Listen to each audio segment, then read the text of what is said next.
ನಮಸ್ಕಾರ ವಿದ್ಯಾರ್ಥಿಗಳೇ, ರೆಫ್ರಿಜರೇಷನ್ ಮತ್ತು ಏರ್ ಕಂಡೀಷನಿಂಗ್ ಕುರಿತ ಈ ಮಾಡ್ಯೂಲ್ಗೆ ಸ್ವಾಗತ.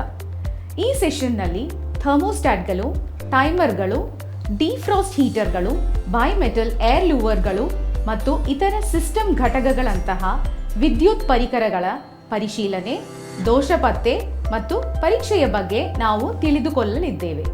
ಉದ್ದೇಶಗಳು: ಈ ಅಭ್ಯಾಸದ ಕೊನೆಯಲ್ಲಿ ನೀವು ಏನೆಲ್ಲ ಮಾಡಕ್ಕೆ ಸಾಧ್ಯವಾಗುತ್ತದೆ?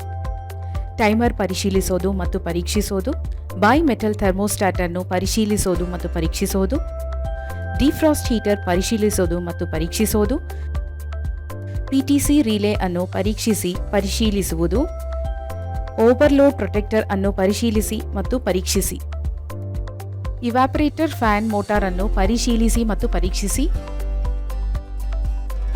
ಥರ್ಮೋಸ್ಟಾಟ್ಗಳು, ಟೈಮರ್ಗಳು, ಡಿಫ್ರಾಸ್ಟ್ ಹೀಟರ್ಗಳು, ಬೈಮೆಟಲ್ ಏರ್ ಲೂವರ್ಗಳು ಮತ್ತು ಇತರ ಸಿಸ್ಟಮ್ ಘಟಕಗಳಂತಹ ವಿದ್ಯುತ್ ಪರಿಕರಗಳ ತಪಾಸಣೆ, ದೋಷ ಪತ್ತೆ ಮತ್ತು ಪರೀಕ್ಷೆಗೆ ಅಗತ್ಯವಿರುವ ಉಪಕರಣಗಳು, ಸಲಕರಣೆಗಳು ಮತ್ತು ಬಳಕೆಯ ವಸ್ತುಗಳನ್ನು ನಾವೀಗ ನೋಡೋಣ.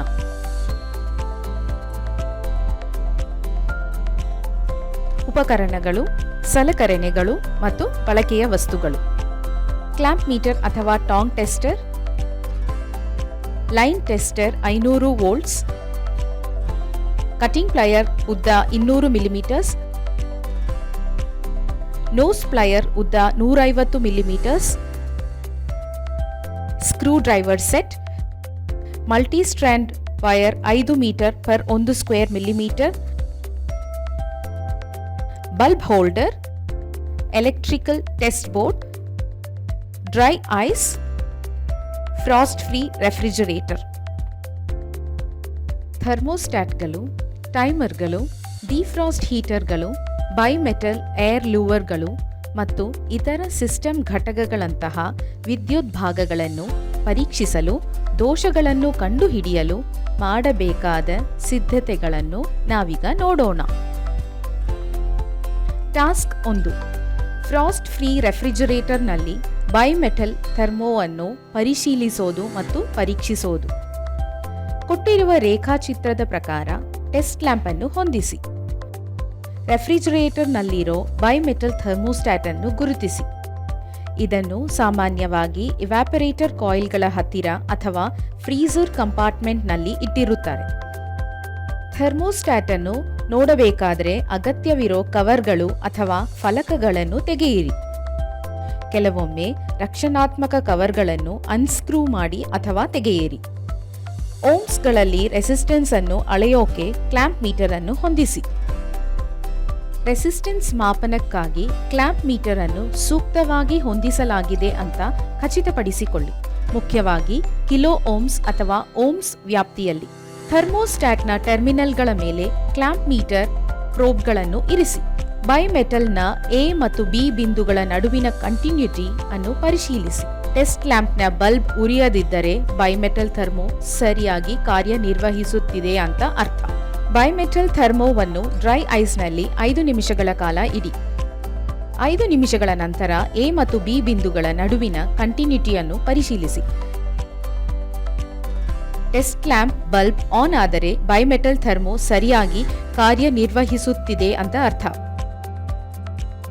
ಟಾಸ್ಕ್ 2: ಫ್ರಾಸ್ಟ್ ಫ್ರೀ ರೆಫ್ರಿಜರೇಟರ್ನಲ್ಲಿ ಡಿಫ್ರಾಸ್ಟ್ ಹೀಟರ್ ಅನ್ನು ಪರಿಶೀಲಿಸೋದು ಮತ್ತು ಪರೀಕ್ಷಿಸೋದು. ಫ್ರೀಜರ್ ಕಂಪಾರ್ಟ್ಮೆಂಟ್ನ ಹಿಂಭಾಗದ ಫಲಕದ ಹಿಂದೆ ಸಾಮಾನ್ಯವಾಗಿ ಕಂಡುಬರೋ ಡಿಫ್ರಾಸ್ಟ್ ಹೀಟರ್ ಅನ್ನು ಕಂಡುಹಿಡಿಯಿರಿ. ಇದು ಸುರುಳಿ ತಂತಿ ಅಥವಾ ಗಾಜಿನ ಕೊಳವೆಯಂತೆ ಕಾಣುತ್ತದೆ. ಡಿಫ್ರಾಸ್ಟ್ ಹೀಟರ್ನಲ್ಲಿ ಸುಟ್ಟು ಗಾಯಗಳು, ಬಿರುಕುಗಳು ಅಥವಾ ಬಣ್ಣ ಬದಲಾಗಿದೆಯಾ ಎಂದು ಪರಿಶೀಲಿಸಿ. ಅಗತ್ಯವಿದ್ದರೆ ಬದಲಿಸಿ. ರೆಸಿಸ್ಟೆನ್ಸ್ ಅಥವಾ ಓಮ್ಸ್ ಸೆಟ್ಟಿಂಗ್ಗೆ ಕ್ಲ್ಯಾಂಪ್ ಮೀಟರ್ ಅನ್ನು ಹೊಂದಿಸುವ ಮೂಲಕ ಮತ್ತು ಹೀಟರ್ ಅಂಶದ ಪ್ರತಿ ತುದಿಯಲ್ಲಿ ಕ್ಲ್ಯಾಂಪ್ ಮೀಟರ್ ಪ್ರೋಬ್ಗಳನ್ನು ಇಡೋ ಮೂಲಕ ಡಿಫ್ರಾಸ್ಟ್ ಹೀಟರ್ ಕಾರ್ಯನಿರ್ವಹಿಸುತ್ತಿದೆಯೇ ಅಂತ ಪರಿಶೀಲಿಸಲು ಕಂಟಿನ್ಯೂಟಿ ಪರೀಕ್ಷೆಯನ್ನು ಮಾಡಿ. ಕ್ಲ್ಯಾಂಪ್ ಮೀಟರ್ ಬಿಂದುಗಳಾದ ಎ ಮತ್ತು ಬಿ ನಡುವಿನ ಕಂಟಿನ್ಯೂಟಿಯನ್ನು ಪರಿಶೀಲಿಸಿ. ಹೀಟರ್ ಕಂಟಿನ್ಯೂಟಿಯನ್ನು ಹೊಂದಿರುತ್ತದೆ. ಹೀಟರ್ನ ರೆಸಿಸ್ಟೆನ್ಸ್ ಅಳೆಯಿರಿ ಮತ್ತು ಅದನ್ನು ಟೇಬಲ್ನಲ್ಲಿ ದಾಖಲಿಸಿ.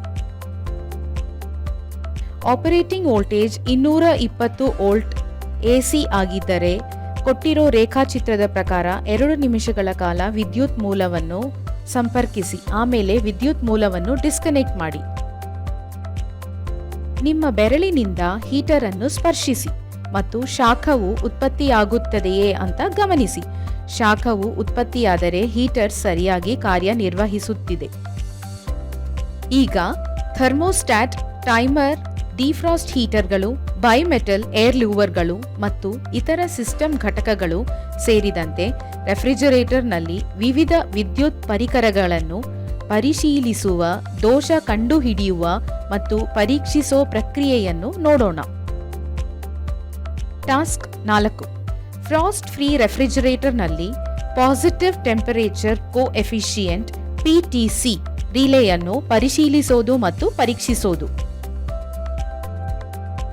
ಸಾಮಾನ್ಯವಾಗಿ ಕಂಪ್ರೆಸರ್ ಬಳಿ ಇರುವ PTC ರಿಲೇಯನ್ನು ಕಂಡುಹಿಡಿಯಿರಿ. ಇದನ್ನು ಹೆಚ್ಚಾಗಿ ಪ್ಲಾಸ್ಟಿಕ್ ಅಥವಾ ಮೆಟಲ್ ಹೌಸಿಂಗ್ ಇಂದ ಮುಚ್ಚಲಾಗುತ್ತದೆ. PTC ರಿಲೇಯನ್ನು ರಕ್ಷಿಸೋ ಕವರ್ ಅಥವಾ ಹೌಸಿಂಗ್ ಅನ್ನು ಹುಷಾರಾಗಿ ತೆಗೆದುಹಾಕಿ. ರಿಲೇ ಮತ್ತು ಅದರ ವೈರಿಂಗ್ ಅನ್ನು ಜಾಗ್ರತೆಯಿಂದ ಮಾಡಿ. ದೃಶ್ಯ ಪರೀಕ್ಷೆ ನಡೆಸಿ. ರಿಲೇ ಕನೆಕ್ಟರ್ಗಳು ಅಥವಾ ತಂತಿಗಳ ಮೇಲೆ ಹಾನಿ ಇದೆಯಾ ಅಥವಾ ಸುಟ್ಟು ಹೋಗಿದೆಯಾ ಅಂತ ನೋಡಿ, ಏಕೆಂದರೆ ಇವು ಸಮಸ್ಯೆಯನ್ನು ಸೂಚಿಸುತ್ತದೆ.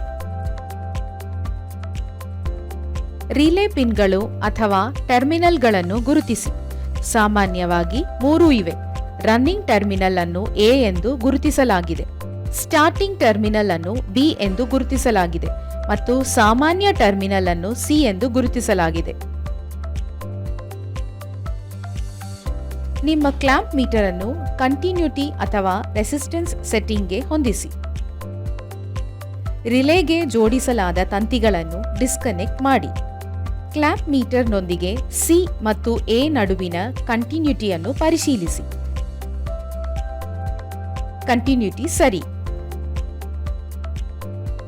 A ಟರ್ಮಿನಲ್ ಅನ್ನು ಮುಖ್ಯ ವೈಂಡಿಂಗ್ಗೆ ಸಂಪರ್ಕಿಸಲಾಗಿದೆ ಅಂತ ಅರ್ಥ. B ಟರ್ಮಿನಲ್ ಅನ್ನು ಸ್ಟಾರ್ಟಿಂಗ್ ವೈಂಡಿಂಗ್ನೊಂದಿಗೆ ಸಂಪರ್ಕಿಸಲಾಗಿದೆ ಅಂತ ಅರ್ಥ.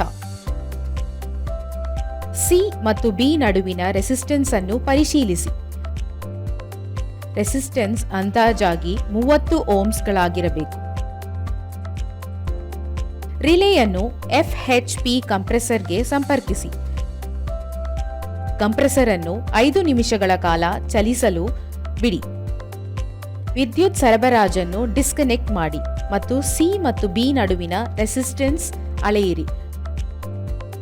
ಪ್ರತಿರೋಧವು ಸರಿಸುಮಾರು 30 ಓಮ್ಸ್ ಆಗಿರಬೇಕು. ಟಾಸ್ಕ್ 5.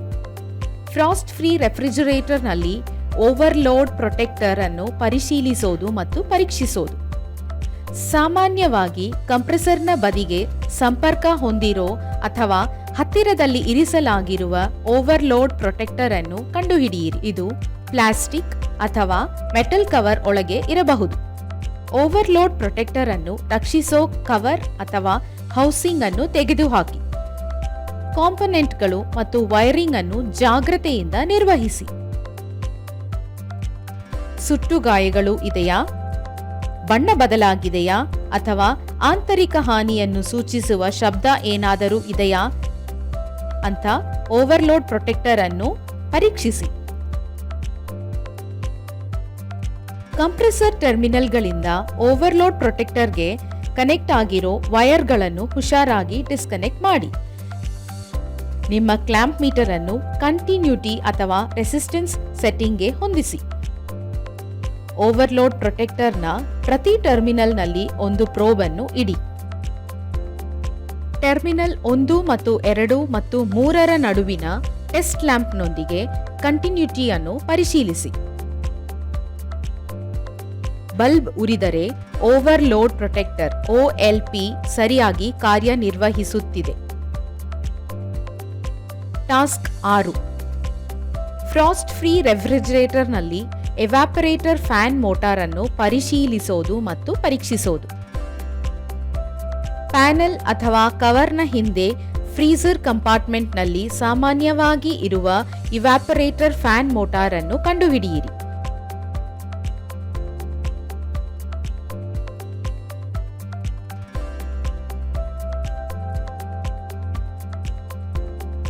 ಫ್ಯಾನ್ ಬ್ಲೇಡ್ಗಳು ಮತ್ತು ಮೋಟಾರ್ಗಳಲ್ಲಿ ಹಾನಿ, ಅಡಚಣೆ ಅಥವಾ ಅತಿಯಾದ ಕೊಳಕು ಇದೆಯಾ ಅಂತ ಕಣ್ಣಿಂದ ಪರಿಶೀಲಿಸಿ.